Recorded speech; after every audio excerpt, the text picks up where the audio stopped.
Good morning, Rand Moore. Good morning, sovereigns. Indeed, we're going to be talking about sovereignty today.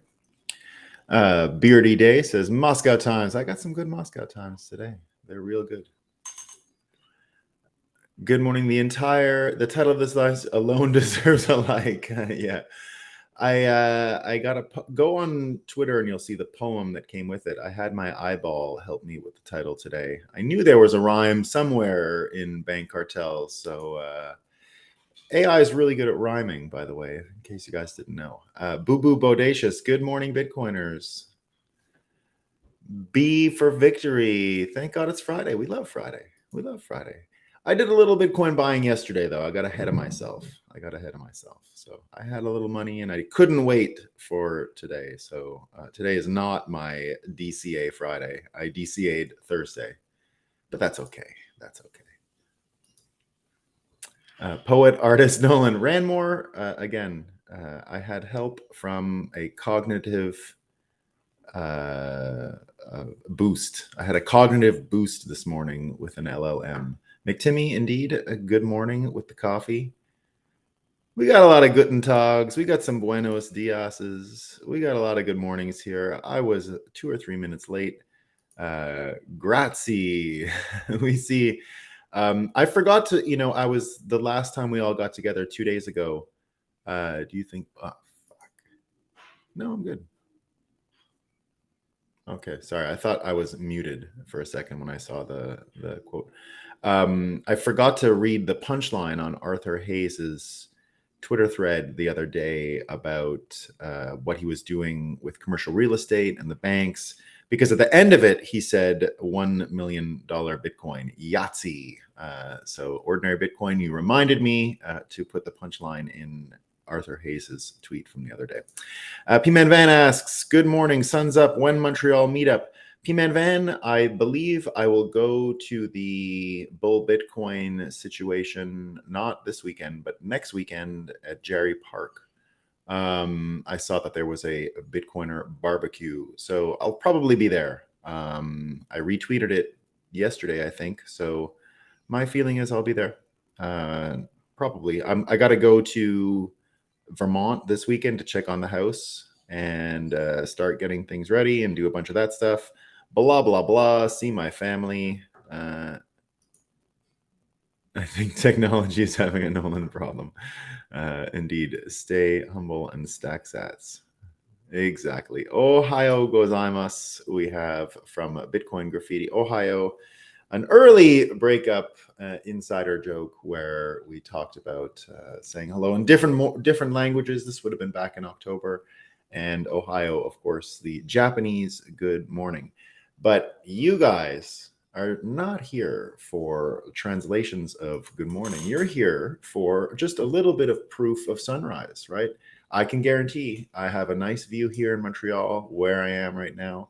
We're going to get this studio a little fixed up and changed around and all that stuff, but we made it. We're going to start getting this thing better. We're here for the next few months, as well as in Vermont. So we're going to be going a little bit between them. So Bitcoin also running. We got a sun up. We got a Bitcoin running. And all that's left for us to do is have a coffee and talk about what is new. We love rhymes. And of course, it's not just the confirmation of the sun rising and the confirmation of Bitcoin running and a sip together. The other thing we're here for is Moscow time. Who wouldn't want to start today with Moscow time? Well, here we go from Colorado. Colorado Teachers Union passes a resolution declaring capitalism inherently exploits children and public schools. So capitalism. Here's one of the resolutions. Capitalism inherently exploits children, public schools, land, labor, and resources. What? Does communism, I don't know. Does it do that? Maybe. We'll see. Remember, we're not here to add punchlines to Moscow time. Let's let it sit there. We get this one from the University of Stanford. Women, that is WIMMIN, or women, WOMYN. The University Diversity Guide includes definitions of women without men. that is the MEN. So women, WOMEN. You know, I would be okay with this, honestly. If you're going to change the spelling, go for it, right? And these are the ones that we're seeing more and more of, and they're really getting good. So this one's awesome. That a $1 trillion platinum coin could save the US from economic catastrophe in less than a month. That's all. What do you mean? That's all I got to do. It would be fast, legal, and no bigger than a regular coin. In case you were wondering, they actually don't have to make, like, it's not proportional. It's not like 1 cent is this big and then a trillion cents is a bigger coin, even though you might have been misled, right? Because $1 coins in Canada are significantly bigger than 10-cent coins. Okay, but that's not math, right? That's not how it works. They say, right? So you don't, in case you're worried that the big problem with the $1 trillion coin was the actual surface area of the coin, Business Insider says, don't worry about that. They won't even have to change the surface area. Can you believe they can make a $1 trillion coin the same size as a dime, as 10 cents? That's good news, guys. In case you were worried about the size of the $1 trillion coin, the actual size of the coin, you don't have to worry about that. You don't. It's okay. And Paul Krugman, of course, was saying the same thing, right? Nobel economist Paul Krugman says minting a $1 trillion coin to prevent a debt ceiling crisis wouldn't be inflationary. That's good news. That's good news, Paul. We're happy. He won a Nobel Prize for that. That's excellent. So let me just get my files here. Good. So as we know, we've got a tremendous amount of fake news running around and percolating these days, right? It's not just the size of a $1 trillion coin. It's not just that it won't cause inflation, according to some people. We've got a lot of these stories out there. And sometimes we wonder, sometimes when you hear these stories, they're just about calming people's fears and making sure they don't get too anxious about something. Don't worry about the size. Don't worry about the inflation. This is an answer, right? Now, remember a few months ago when we were covering the propane bans on stoves and the war on propane stoves, and we were mentioning all of those Moscow Times stories about, propane stoves, heart attacks, asthma, everybody dying. We didn't notice until just now. Now that there's such a big market in Europe for our natural gas and our propane, and we need to sell it. Apparently, it's really bad to have in your house, so don't do it. And we were told at the time, right? At the time, not to worry about that. Chuck Schumer back in February, I think I read this straight out onto this show. I think I said his exact words. Nobody is taking away your gas stove, he says. Shameless and desperate MAGA Republicans are showing us they will cook up any distraction to divert from real issues the American people want solved, like the debt ceiling. He was already saying this back a few months ago. The $1 trillion coin debt ceiling was the big story, right? And what did we find out today? So he said, this is the senator for New York State, right? And so what's happening in New York? Well, we found out today that New York becomes the first state to ban natural gas stoves and furnaces in most new buildings. They're not going to take away your stove. You didn't hear the nuance. They're not taking away your stove. They're just not letting you build new ones that have them. Okay, it's not the same thing, guys. Jeez, come on. But the funny thing is that it takes just about 3 months now for fake news, conspiracy theory stuff to actually materialize, right? So that's a pretty good time frame. And what I even notice on the news today, if you look at mainstream media today, just do a scan. It's basically the same story as every day. Oh, a trans person did something and a bunch of people are angry about it. And you should also be angry about the trans person who did something. And also, we're not buying this product. It doesn't matter which side you're talking about here, because it's associated with this person. And as we all know, association means guilt. And then the other story, Trump did something and said something. Oh my God. And there's a war going on and it's really crazy. And who knows what's happening there. But we need more stuff over there because war. So it's basically the same story being retread every day. It's the same news stories just being recycled every single day. But despite that, right, despite it being apparently the same news story each and every day, there are piercings of light. It looks like the narrative construct has some important holes in it that simply cannot be fixed. And the proof of that is starting to come out. So we saw yesterday on MSNBC, right? They're not usually, and this is in response to the Fed decision. You don't really hear about this kind of stuff. You don't really hear words like this. You know, we talk a lot about the solitudes, right? That we find echo chambers both in the Republican news media and the Democrat news media.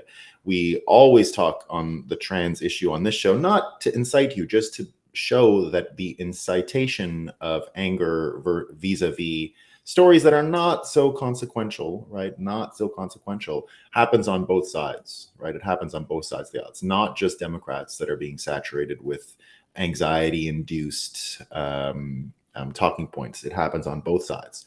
Right now, of course, we're not talking about the children right now. We're not talking about what's going on with all that stuff.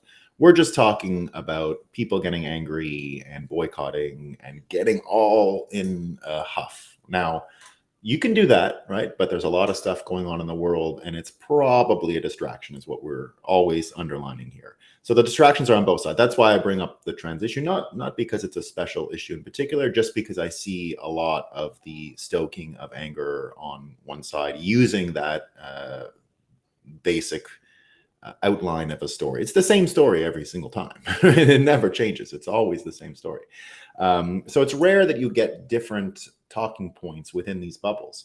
And I've been saying for a long time, having Democrat challengers, for example, like RFK, who we're going to talk about more, is really effective because it's inside the bubble. And when things percolate inside the bubble, they have way more amplification, right? Once they get inside and they bounce around a little bit, you get way more insight and way more progress, I think, in deconstructing some of these narratives that are being pushed on people. So here's one that happened yesterday that was hard to believe. And it's not our friend Robert F. Kennedy, the presidential candidate for the United States of America, who's coming to Bitcoin 2023 in 2 weeks.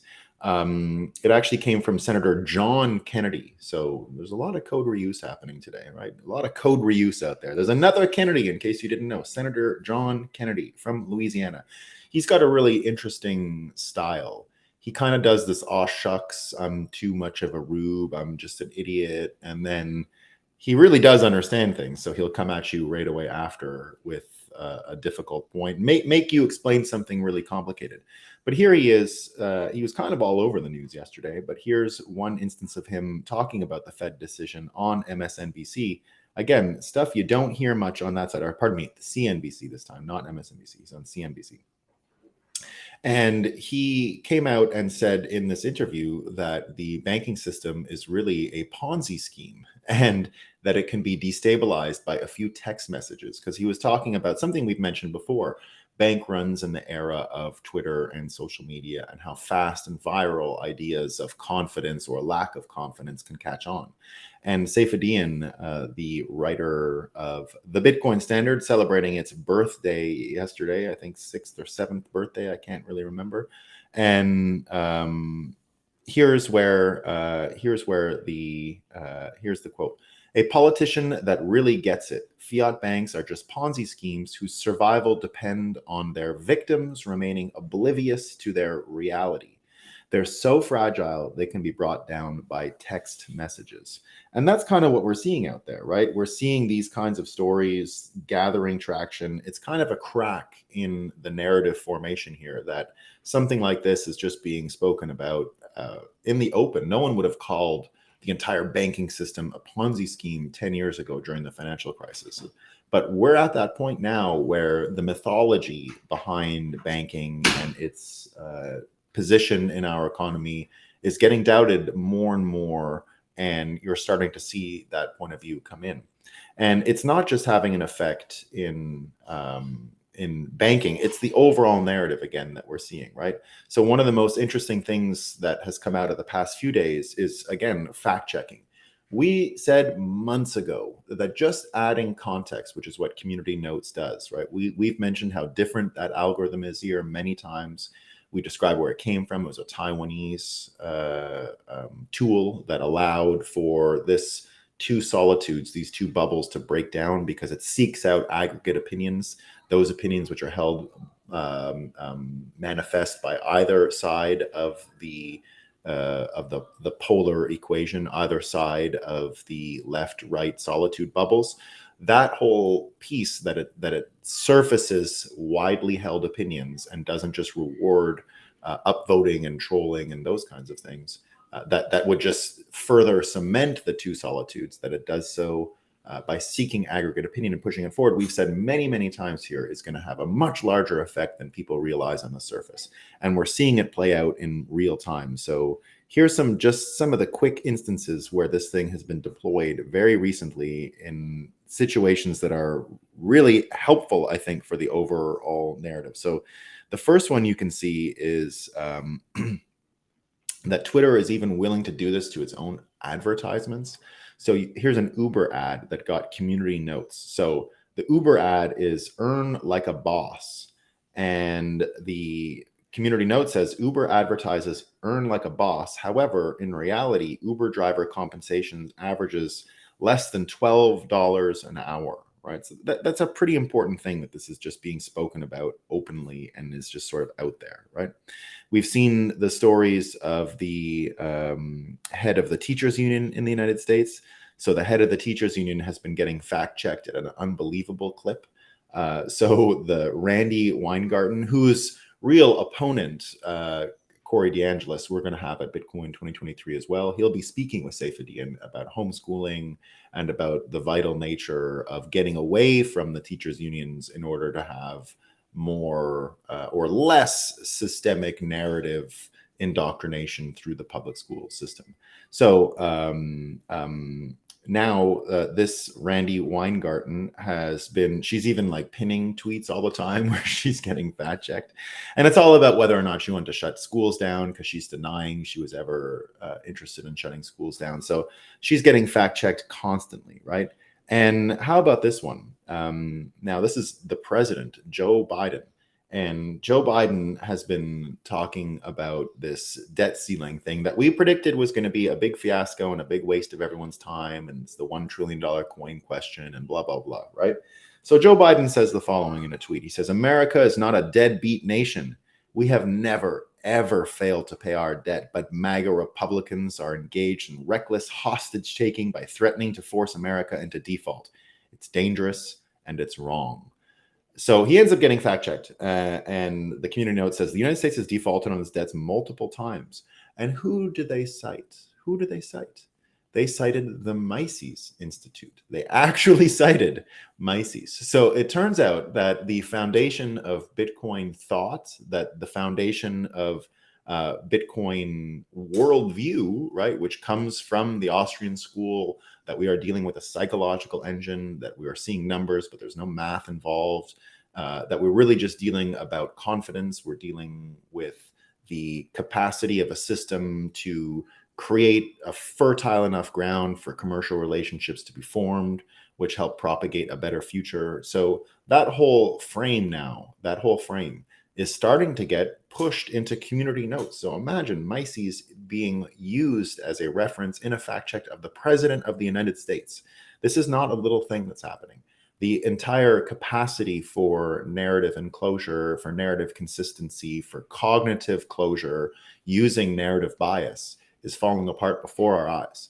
And that's happening opens this window for stuff like Senator Kennedy to come out and discuss openly that banks are Ponzi's, because the ability to keep people in a bubble is getting diminished every day by these fact checks. Now, of course, people will continue. Just go look at the comments for a second. You know, Trump, of course, I think it's tonight or soon, is going to be featured in a town hall on CNN. Just look at the readers and their anger towards being even presented Donald Trump by CNN. They treat CNN as a betrayer. They treat CNN as complicit in the lies that the Trump administration is pushing forward. But you can tell people there is an appetite for the comfort and lies that people have been told for a long time. But that can only last for so long, right? At a certain point, these things start to diminish. And you can see it now even in the way that the administration is pushing the what more or less what they're going to indict Trump with next, right? They're going to indict him with next seditious conspiracy. We saw the New York Times covering yesterday Merrick Garland talking about members of the January 6th insurrection that have been convicted now of exactly that, seditious conspiracy. So you'll see this continue to play out. Trump will have this indictment, but will anyone continue to pay attention? You've got community notes, you've got further media instances. Now, I met someone when Trump was arrested first, and this was a very low information, low awareness person, the kind of person who watches the news way too much. And they were sitting there and just were flabbergasted that Trump could go to the MMA fight in Miami at the same moment he was being indicted in New York City just 3 weeks ago or whenever it was.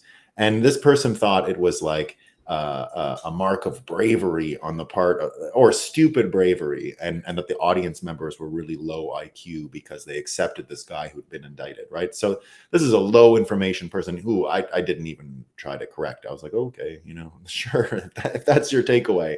But of course, most people in that audience who aren't as unaware as the person who thought it was so crazy that Trump would go out in public and not be ashamed and embarrassed because he'd been indicted in New York. Oh, I got to hide. I'm a criminal, right?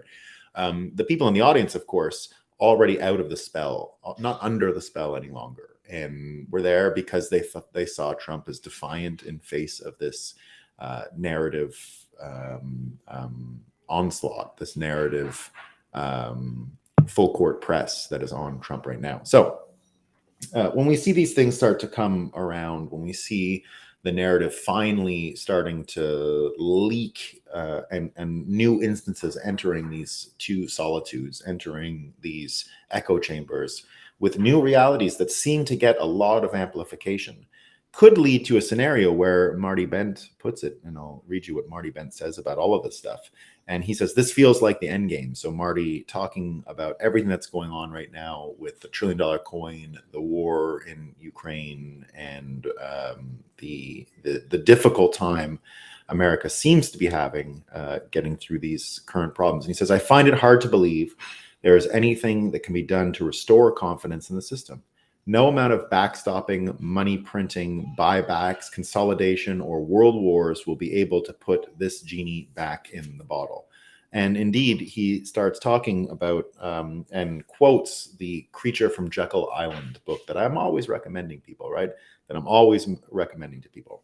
And in it, they talk about in the actual quote they offered here, talking and underlining this idea that the Federal Reserve is exactly what it ought to be called, a bank cartel.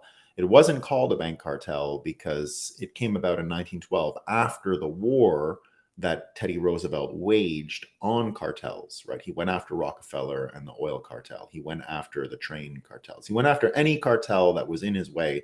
They called them trusts back then. They called them trusts. But those trusts were, in effect, cartels, and they were synonymous with cartels. So anyone who would go out and say, this is a trust, the echo chamber environment of the time, you would have people correct them and say, no, it's a cartel. So when they set up the Federal Reserve in the cloak of night as a secretive mission on Jekyll Island, they, of course, were aware of the perception of this word cartel and that it would be perceived as a bank cartel if they went ahead with it as it was. That's why they invented this Federal Reserve thing, neither federal nor reserve.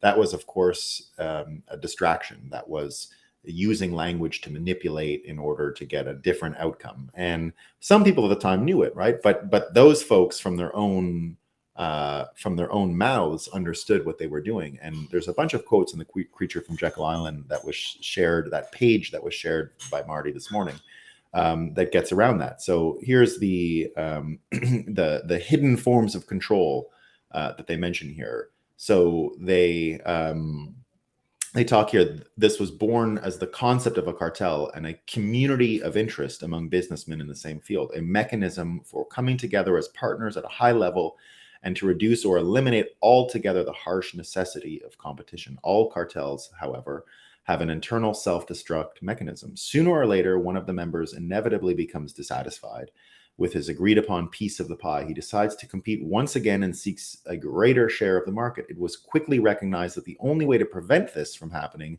was to use the police power of government to enforce the cartel agreement. The procedure called for the passage of laws disguised as measures to protect the consumer, but which actually worked to ensure the elimination of competition. Henry P. Davidson, who was a Morgan partner, put it bluntly when he told a congressional committee in 1912, "I would rather have regulation and control than free competition." John Rockefeller was even more to the point in one of his often repeated comments, competition is a sin. This trend was not unique to the banking industry. So this had gone on in many fields, as we have underlined, that whole era that just preceded the creation of the Federal Reserve was entirely characterized by busting cartels. That was politics. That was the literal creation of the job of president as we know it today. Teddy Roosevelt, who invented the song "Hail to the Chief" to be played when he entered a room. That had never been done before. Presidents before him chilled, put their feet up, acted like quasi-royals, didn't get involved in the day-to-day happenings of a market, of Wall Street, of any of these things.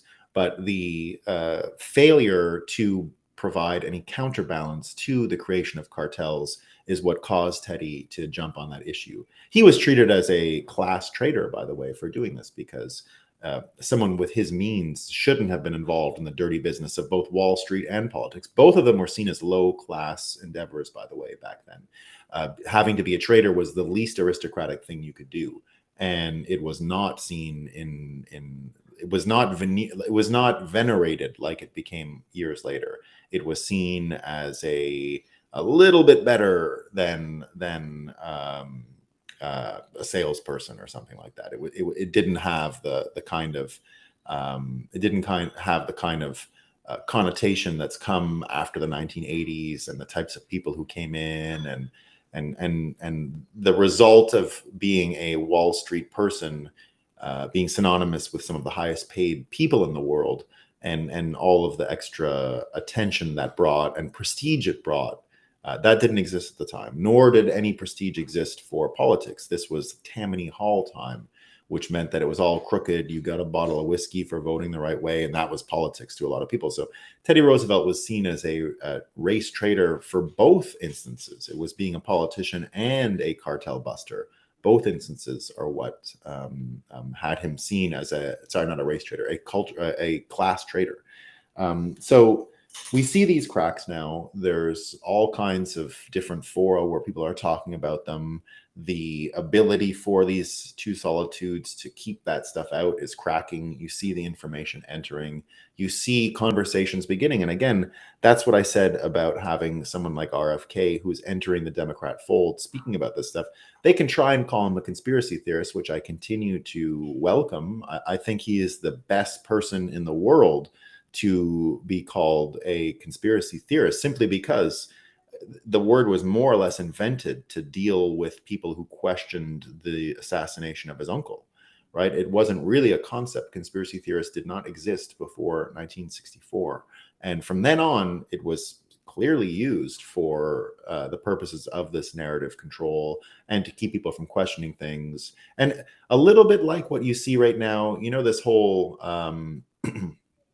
you can see it in there's a story right now where there's another document that proves Hunter Biden is a super criminal with Joe Biden and all of this stuff. So when you see a perfect story like that, right, you can start to imagine that it is part of narrative control, because if you can debunk that one, you can debunk them all. This is the trap Trump fell into after his 2020 election, where his lawyer, Sidney Powell, and some of these folks were like, the Kraken, oh my goodness. But if you debunk, and that was clearly a fake story, right? You debunk that one, and it sort of puts a slant on all the other stories. Well, you can see what they did to me here, right? I see this new Hunter Biden perfect thing with the names of everyone complicit. Maybe it's real, maybe, but it looks like an op, right? To me, it looks like an op. And it looks like an op because you can use that to blunt criticism. We've seen this trick, who knows what's going on with this drone attack, for example, in Russia. Look pretty half-assed, right? It's serving many more narrative purposes than it is actual practical purposes. Did anyone think that would, don't we know where Putin is? Really, right? You know what I mean? So you can use these stories that are planted, that are part of an operation to persuade people. Again, whatever is going on right now with Hunter. Now, there's a whole bunch of stuff that we should look into Hunter about, but that's the point, right? You put in one fake one, debunk it, and it sort of takes the pressure off all of them. So a lot of mischief going on in this area. But again, the truth is coming out, right? That's why I continue to, as I said, welcome criticisms of RFK Jr. as a conspiracy theorist, because of all the people that have the right to ask questions about what's going on, I think he's earned it more than anyone, right? He lost his father, he lost his uncle, his whole life was upended at an early age because of maybe conspiracy theories, right? So of all the people that can be criticized in that way, he probably has the most natural protection, I would argue, the most natural. He's vaccinated, more or less. He's vaccinated against the term conspiracy theorist, which is really important, right? Really important, because he says stuff like this. I mean, just look at his tweets from the other day and see how much he gets it. The financial censorship of political enemies is something we're used to seeing under authoritarian regimes. No one was surprised when Russia froze more than 100 bank accounts tied to opposition leader Alexei Navalny. But Canada did it too, locking more than 200 accounts of people protesting vaccine mandates. It's not outlandish to imagine that even here in America, your bank account could one day be frozen because of your politics or comments you've made on social media. After all, in 2010, PayPal, Visa, MasterCard suspended WikiLeaks at the behest of the U.S. State Department. GoFundMe blocked U.S. accounts from sending funds to Canadian truckers and planned to donate the money to their own preferred charities instead, backing down only when faced by a lawsuit. PayPal modified their acceptable use policy to fine users $2,500 for spreading what they deemed to be misinformation, a change that they rescinded under pressure. I think they put it back. I think he's not up to date on that, RFK. Nonetheless, thousands of customers are currently suing PayPal for the arbitrary seizure of their accounts. These are the decisions of private companies, but often those private companies are acting out of fear of Congress or regulators, or directly at their bidding. Their decisions impinge directly on our rights. The ability to save and spend without political interference is a prerequisite for the exercise of meaningful dissent, and I will defend it accordingly. This is not a right or left-wing issue. It is about protecting democracy from powerful established interests. The digitization of currency has given government unprecedented powers to surveil and control economic life. This is why I oppose CBDCs, which will vastly magnify the government's power to suffocate dissent by cutting off access to funds with a keystroke. That's why I support Bitcoin, which allows people to conduct transactions free from government interference. Bitcoin has been a lifesaver for people's movements around the world, especially in Burma. So this is what you get a presidential candidate saying these days. Whoa, 1 second.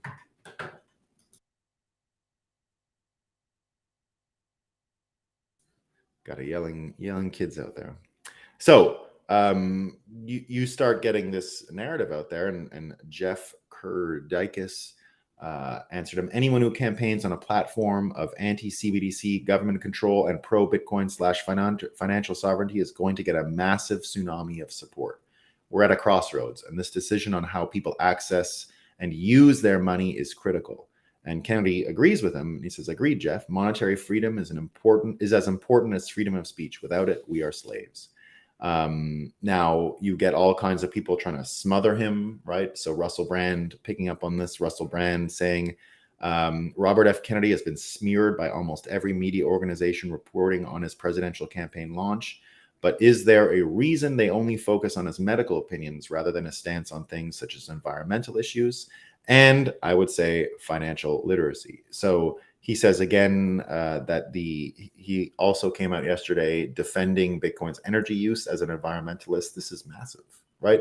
If you could bring credible leadership on the environmental file, but also be energy literate and understand what's going on, you're in a different ball game now, right? And you don't have to live with the set divisions that people have already been pitched in as far as being opponents, right? Everything's been turned into this sports thing where it's like they say the same things every time. For example, one of the stupidest arguments you can ever listen to or participate in is this global warming argument. It's the dumbest thing to listen to these people talk, including myself when I used to do it all the time. You just end up explaining science to people as if no one understands what science is, right? So the whole idea, is it happening? Are we causing it? Having that argument is a road to nowhere. But what Robert F. Kennedy is starting to talk about is the only way out of this fake argument that we've all been led to participate in for 15 years now, which is to talk about harnessing energy to make energy ubiquitous and having more financial and energy literacy for people to be able to understand how this stuff can get built and be deployed in a way that won't harm the environment if they're worried about that, and that won't harm the economy if they're worried about that. It's a non-catastrophist approach. It is an approach where human ingenuity, being our number one resource, can actually solve these problems. And because human ingenuity is an unlimited resource, we can manage all of our other problems with resources just by using our unlimited resource and our best resource, right? Our best one. And so here he says about the energy question, yes, energy use is a concern, though somewhat overstated, but Bitcoin mining uses about the same as video games, and no one is calling for a ban on those. The environmental argument is a selective pretext to suppress anything that threatens elite power structures, Bitcoin, for example. So that he's so on top of the target and is so aware of what's going on, and that all the candidates, the challenger candidates, are thinking this way. Vivek Ramaswamy, who you might hear good news about today or tomorrow in terms of Bitcoin 2023 in 2 weeks. Still trying to find out exactly what's going on, but we'll see. I think it's going to work out. So you get these challenger candidates, of course, DeSantis very clearly coming out in opposition to CBDCs, saying he'll ban them.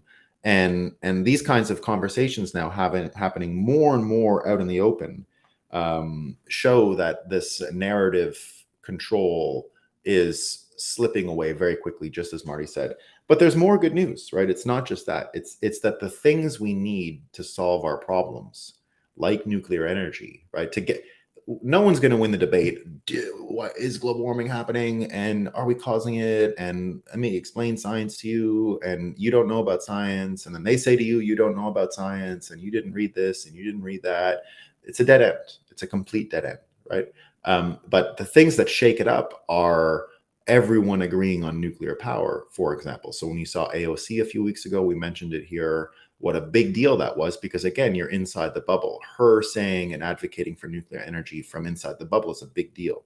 Now you've got Oliver Stone. I've mentioned this movie a few times, but Nuclear, Time to Look Again, just got a huge review in the fake news New York Times, formerly known as a newspaper. And what you see here is, again, one of these stories right in time, this new stance that's gathering steam on nuclear energy. And it turns out it's a New York Times critic pick, this film. Oliver Stone doing a tremendous job at explaining and spreading the word on nuclear energy and what it offers. And again, this is something inside the bubble, right? Now you can look at that. You can look at as I said, the whole the concepts around Bitcoin, its contrast with CBDCs gathering steam, nuclear energy gathering steam. I mentioned the community notes piece gathering steam, and AI. Again, if we're going to be dealing with population decline, right? One of the hard things with population decline is filling the jobs that young people would have to do to help make up for what we're losing with the old people retiring. Well, AI is just that tool, right? It allows new cognitive capacities that can probably help us manage, with robotics included, the new demographic scene that we're inheriting. And I've said it for a long time. People use Japan all the time as this example of the clock ticking on a demographic bomb that will lead to a catastrophic outcome. I've lived in Japan. I have a lot of friends in Japan. 130 million people on that island, on those 3 islands, is probably too many.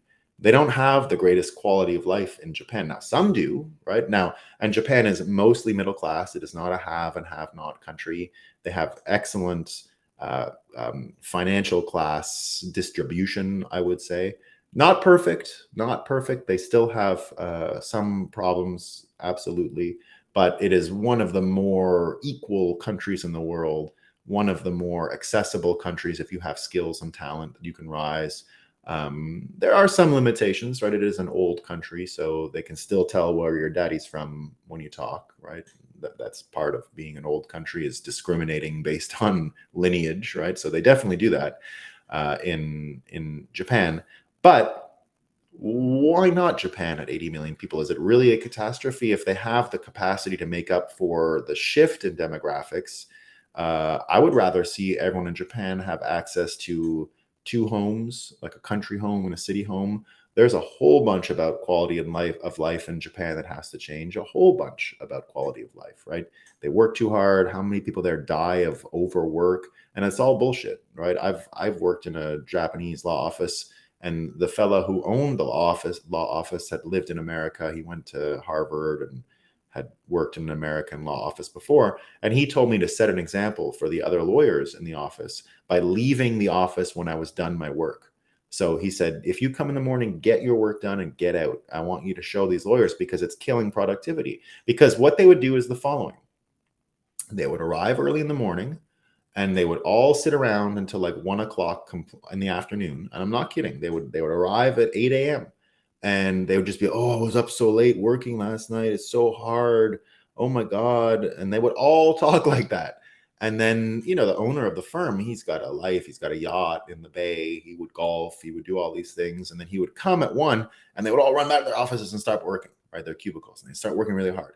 So they hadn't touched anything until 1 or 2. They'd just been wearing their badge about how late they stayed the night before, how hard it was, all these things. And then they would just do it again the next day, right? They hadn't done anything but complain about their hard life until early afternoon. And then, of course, they have to stay late. So this same guy he called me into the office once, and I was like, oh my God, it was right when I started. Yeah, I didn't know what was going on. He called me in the office. He says, you got to start showing these people. You don't stay late with them, first of all. I know you're not that stupid. You're not just going to sit around and try and virtue signal how hard you work. You're going to do your work and get out of here, right? Show them that this is possible. So I would do that. I would finish my work, and I would leave at like 3, 4, right? And the lawyers were like, what's going on here? They never caught on, right? They never followed, but he was intent on making this thing reality, right? So people always criticize Japan and say that it is on the ticking time bomb demographically, and they're going to collapse, and they got to have immigration. They got to import all kinds of immigrants to make up for the slack. And why haven't they imported immigrants like Europe did? And all these people criticizing Japan. And in the end, my theory from the beginning, and I've actually been asked over the years to sort of advise they would have all these people studying Canadian immigration at the embassy in Ottawa when I worked in the Senate, and I met these people over time. I spent time with the various ambassadors who were there. They always had this question, and my advice to them was always, I don't think you guys can handle this. You're not really the country for immigrants. And it's not, because it's what I want. Japanese people simply don't even have the culture to be forthright with an immigrant about doing something wrong in their culture. They wouldn't be able to correct and integrate people as efficiently as Americans can. For example, America has a much simpler culture, let's say, be cool, do what you want, kind of, don't be a jerk, and you'll mix in fun. There's not a lot of obligations that come with being an American other than don't be a jerk. In Japan, that's not the case, right? There's a whole ton of unwritten rules. It is very hard to navigate Japanese life, daily life. You are subtracted from it as a visitor and a foreigner, and they would never wish it. It in fact confuses them when a foreigner has too many Japanese mannerisms and knows all of their ways too much. Not unsettling, but they're not sure what to do, how to treat you, how to talk to you, and those kinds of things. So you're kind of exempt from it. And I think a lot of them would like to be exempt from it too, because it's a burden. It's a lot of trouble for a Japanese person in Japan to be Japanese. It's not insurmountable. There's a lot of benefit from it. It's a wonderful culture, but they can't just have immigrants. It's not that simple in their case. What they would be giving up is one of the last old societies in the world that has been uninfluenced by these forces. So it's never going to happen, right? It's just never going to happen. And when people go out and say, oh, they're going to be in rough trouble if they don't do that, well, what's the counterpoint? The counterpoint is they're just going to have fewer people. Things are going to get easier. They're going to value each individual a little more, which is probably all they need in order to advance their culture in a healthy way, and in a way that leads to an even larger increase in quality of life for the Japanese, which in my knowledge is still the most civilized place on earth. There's nothing like it. The amount of respect people have for private space of others, not making noise, not making a fuss. You go on a Japanese subway, they will not talk on the phone ever, ever, ever, ever, ever. It's just predictable quiet. Because what a jerk thing to do, yell on your phone while you're sitting there at the end of a workday trying to chill.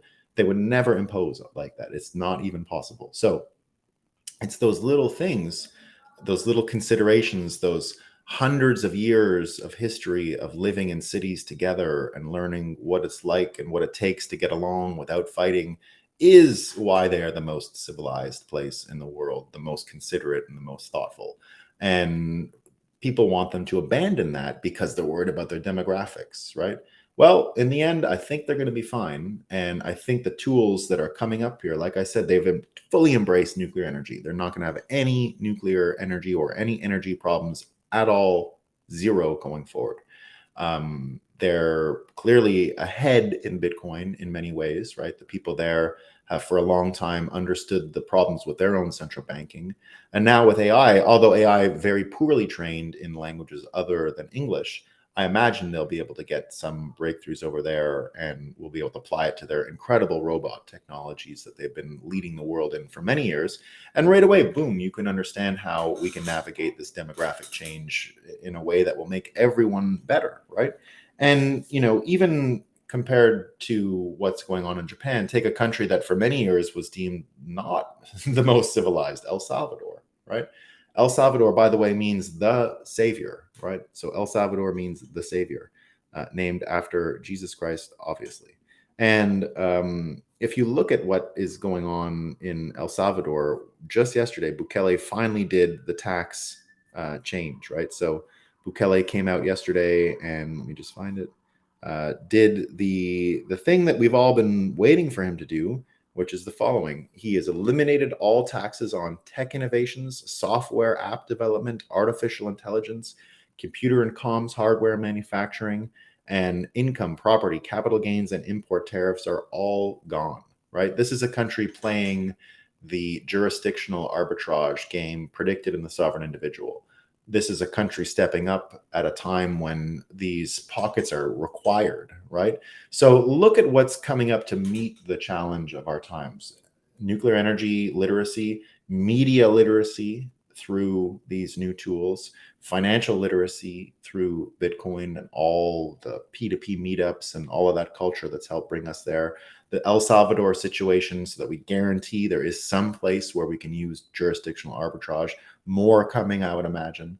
So the capacity for us to get through these troubles is becoming more and more clear. So the title of the piece today, "The Message is Clear, the End of the Bank Cartel is Near," comes from this poem that I had AI write for me. And this is just an example of the cognitive increase we get, right? So I'll read it to you. "In a world where greed once ruled and reigned, a bank cartel still stood tall, unashamed. Their power unchecked, they feasted on wealth, caring little for fairness, justice, or health. But whispers of change began to take flight as people awoke in their unending plight. A storm was brewing, a force to behold, a tale of rebellion, brave and bold. The people united, their voices as one, determined to see the cartel undone. Through protests and pressure, the message was clear. The end of the bank cartel's rule was near. The government acted and laws were passed. No longer would banks hold the world in their grasp. Transparency rose, regulations in place, the cartel dismantled, no longer a race. Now fair banking thrives as it should have before. No more cartels to knock at your door. In the end, the power of the people prevailed, and the once mighty bank cartel utterly failed." Come on, AI. It's the best. It's the best. I couldn't write a poem like that. Give me a break. All right, let me get some comments here. UFC is right to come back during Rona. I doubt many folks there for the fight, though much about Trump being there. Yeah. Bankers that don't want to compete to prove their merit. There's no way that's true. Awesome. I'm pretty hyped about the 4-day weekend I'm getting off for. Yeah. Meant to use this. There we go. Understand now.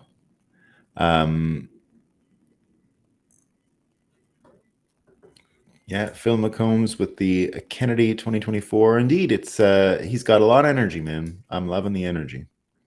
He's got it. I was so close to selling my apartment and the board rejected the buyer. Wish me luck getting rid of the counterparty risk. Yeah, good luck, man. I only say that to the same people that ask if you're sure about selling. Hear the story. No. Yeah. Narwhal Tacos. Hey, friends. Oh, good. Yeah, that RFK tweet was masterful. Hit all the right notes. Didn't he, Narwhal? I mean, really great. I like, but seems too good. Yeah, Johnny, I have similar worries on Indeed. Not based on anything, but the minute I saw him, so I reached out to him in November. I've said October before, but I went and checked my DMs. It was November. It was the first time I heard him talk about CBDCs, and I hadn't heard of him before. And he was on Tucker Carlson. That's rare that I hadn't heard of anyone, right? So I hadn't heard of him until November, but he was so on point about the CBDCs. I reached out to him right away because I wanted to make a connection and see what was going on. Totally impressed, 100% impressed. Nothing to go on other than he's impressive, and he might be that impressive. He might be that aware of his opportunity and seizing it and all the good things, but he's a little on the nose. you know what I mean? He's perfect, and whenever you see that, you got to be careful. Now I have no clue.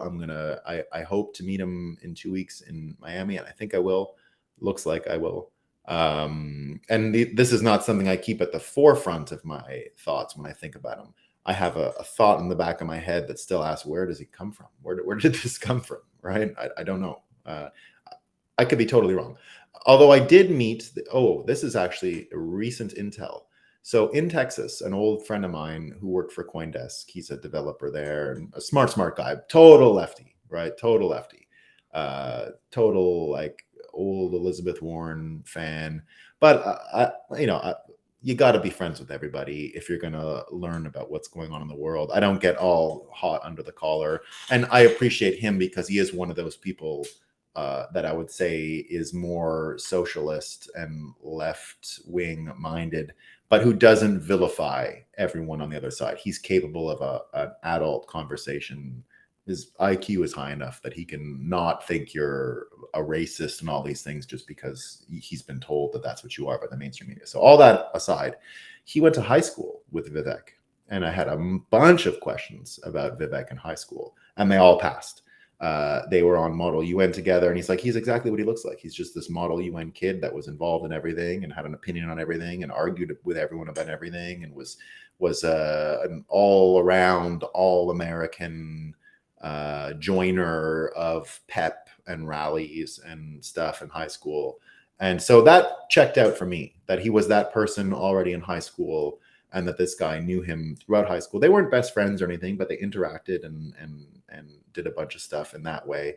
He got to observe him front row. So that was a really good sign that Vivek is for real. So again, my worries about Vivek are just that he's too good and he came out of nowhere. And like you said in this, you got to worry about the part that he's too good. Now, again, I only have one person now that I know that knew him when he was a teenager and went to high school, but the story checks out. So far, so good. Right? So far, so good. That's what I like about it. I've learned so much and really taken control of my life. Yeah, the personal responsibility part is really what in the end we're talking about, right? It's a personal responsibility issue here. Just like HBDC says, but ultimately I hope the future generations are free to explore and cultivate the vast amounts of unused land on Earth and beyond. Yeah, I mean the underwater stuff, Like, we talked about a lot here, the Trump 10 city, Freedom City thing, what Elon Musk is doing with his city, what Bukele is doing with the Bitcoin city in El Salvador. Cities from scratch is a thing that's coming. We're going to see cities from scratch all over. And I predict right here, well, that's not true. I sometimes say we're not going to rebuild our old cities, but if we get an industrial materials revolution, if we get, like, you can spray carbon nanotubes on old material and like a spray paint, but is actually like tensile strong and could reconstitute a collapsing building, then we might rebuild our cities. And that's totally within the realm of possibility, by the way. So we might just have like a kind of spray paint, but it will actually help reconstitute and repair buildings. But that's just something I came up with from science fiction. So who knows? If we don't get something like that, we probably won't rebuild. We'll just build from scratch, right? And so deserts, polar areas, terraformation. We're going to master these things in the next little while. The Sahara is turning green. We're gonna make the Sahara. And by the way, you know why we're going to do it? Do you know why we have hurricanes in America? Why we get these billion-dollar bills all the time from destruction from wind? It's the Sahara Desert. It's the hot air meeting the ocean over there in Africa, and it comes down and it gathers power again when it hits the Caribbean. That's the only reason why we have hurricanes. If you stop the spark, which is the desert wind hitting the ocean current over in the Canary Islands and all that stuff on the coast of Africa, you got no more hurricanes. That's actually what causes the hurricanes. We can get rid of it. We can get rid of it with some cows, some nuclear reactors, and a bunch of Bitcoin citadels built on the African coast in the Sahara Desert, turning it into something beautiful, and we won't have hurricanes anymore. So you tell me, it's not just about going to Africa to rebuild because it's a good idea. It's about saving money in America, which is a bigger reason why it'll probably get done. So I can see us building these citadels there, and we're going to find some cool stuff under that sand, boy. Let me tell you, we've never even looked about what's there at the Richat structure and all that stuff. I think the secrets to our past are probably all hidden in that sand, and we'll find out a lot of stuff. So I look forward to that day.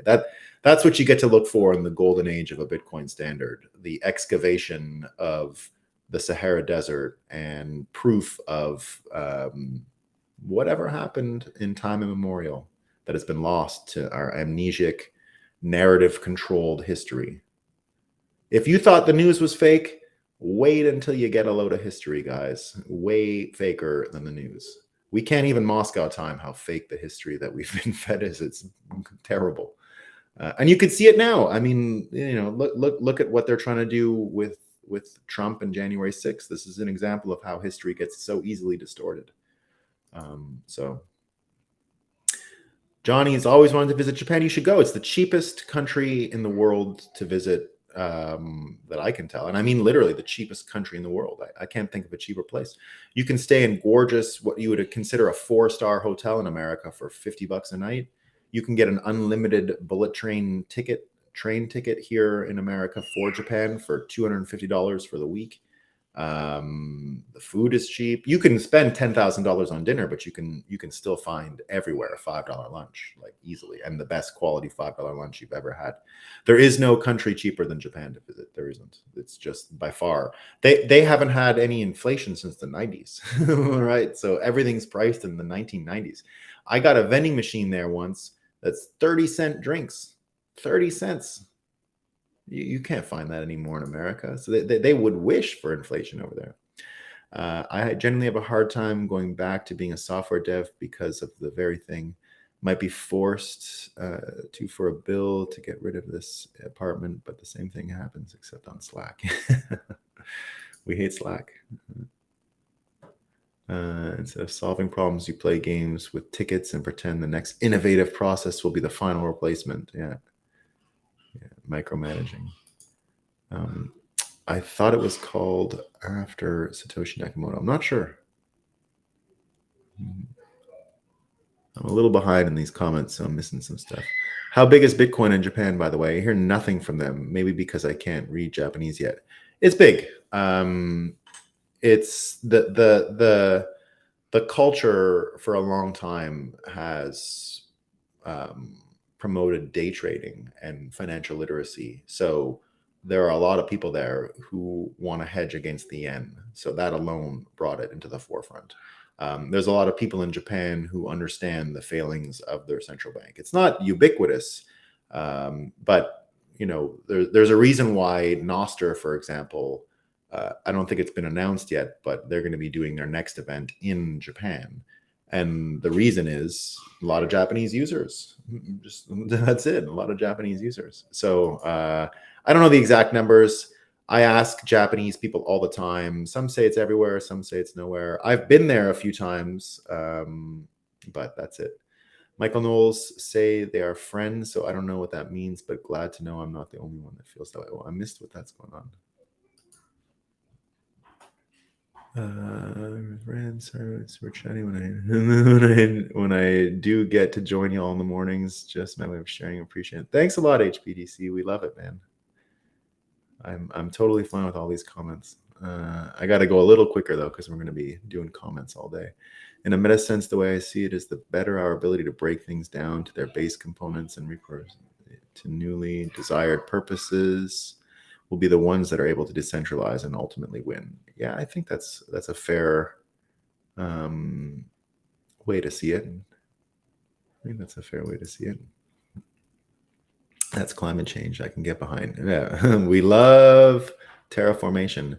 Can't they like scan the Sahara ground Jurassic Park style? Yeah, it's still big. You wonder why they haven't. It's also very lawless there, right? The actual area that I'm talking about in in El Salvador, call that. Yeah, it could be. I like that. What I've read is that Japan is likely the most Bitcoin-friendly country in the world. It's fully legal there and commonly accepted. Haven't verified. That's true. Yeah, it was already that kind of way a while ago. I can remember it being pretty easy to make Bitcoin transactions there already in 2016, 2017. They had a senator for a little while who was nuts about Bitcoin, just crazy, down with it. So he was talking about it all the time. All right, team. That's all I got for today. I got a bit of a fire drill over at the event. Some, don't like the question, don't want to deal with the questions. I was supposed to not be asked a question about that. It's keynote people. But we're going to get the good questions in. Don't worry. We're not afraid of anyone saying they're not comfortable with a line of questioning. Thank you and everyone in the chat for a beautiful start of the day. Yeah, thanks HPDC for all those comments. Sorry I didn't get to every one of them, but I got to try and take some of these. I got to get to the gist of some of these, but I'll do my best to get to all these comments.